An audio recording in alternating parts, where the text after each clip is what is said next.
Brings up a basic concept for trig that you're going to need to know. It's really one of the building blocks of getting most of these trig problems right, and it's SOHCAHTOA.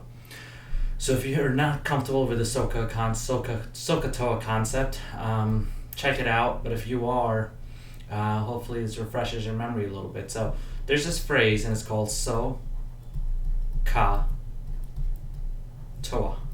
Okay, and the S here stands for sine, the C stands for cosine. SOHCAHTOA, and it stands for tan. Okay, so sine, cosine, tangent.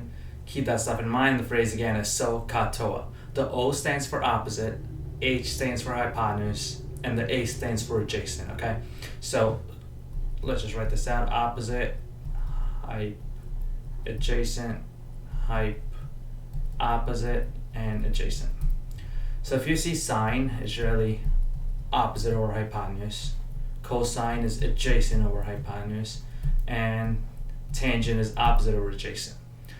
So let's connect the dots over here, and let's figure out exactly what that means. Let's get the red pen out. And if it doesn't make sense so far, it's okay. It's going to make more sense once I connect it back to this example. So the question here is saying, based on the triangle above, which of the following is true?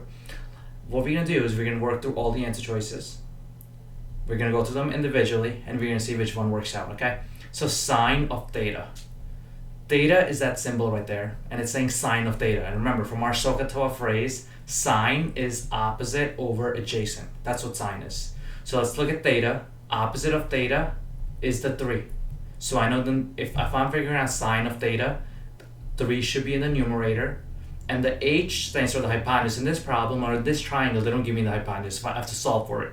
And if I do a squared plus b squared equals c squared, I should get 5 for over here. Or if you know the special right triangle, 3, 4, 5 triangle, this is one of those triangles, so you could automatically know that this side is 5.